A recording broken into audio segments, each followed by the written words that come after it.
But what is the most important thing we haven't talked about that we should have talked about as it specifically relates to people that are trying to improve their lives, get better at whatever their subjective mission is, and the brain?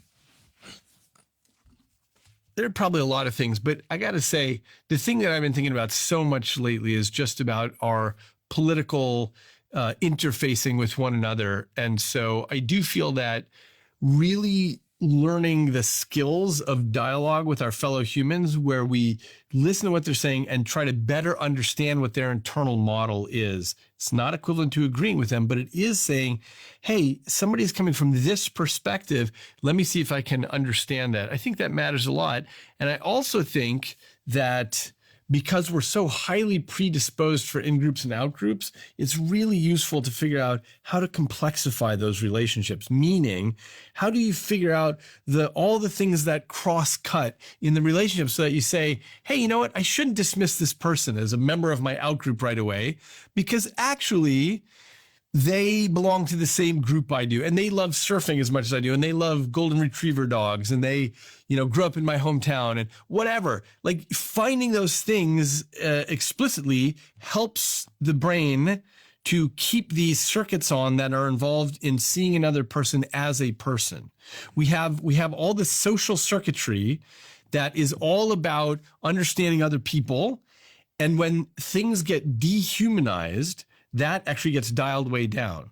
When we look at, let's say a homeless person or a drug addict or someone who we think of as our enemy or in an outgroup, that gets dialed down. So we don't think of them as a person anymore. We think of them as an object to get around. Mm-hmm. So this is what I think is really important, is figuring out what we can do to keep that social circuitry still going, which includes the things like eye contact and conversation. And this is one of the most important things we can do as citizens in a rapidly changing world. As it relates to things like dementia, which I know is a fear that a lot of people have. A lot of people are suffering with dementia. I think increasingly, in fact. If I was trying to stave off dementia, what advice would you give me, David? Yeah, keep your brain active. Keep it active till the day you die. Take on new challenges. And as soon as you get good at something like, Sudoku, drop it and pick up something that you're not good at. And in simple terms, why?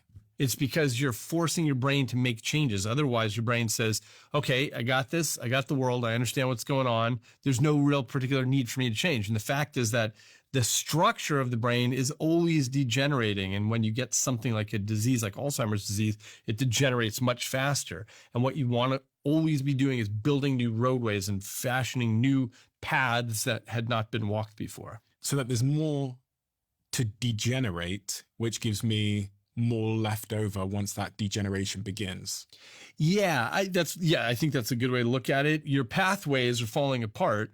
And if you can build new pathways, which requires effort, you have to actually care and pursue and do the thing. Even as parts of the thing have fallen apart, you still have ways of getting from A to B. What do I need to stay away from in terms of chemicals or supplement, I don't know, or food, or I don't know? Yeah, obviously there's just been a lot more emphasis on getting good sleep and good diet, and this stuff really matters. I think that's really useful for the brain.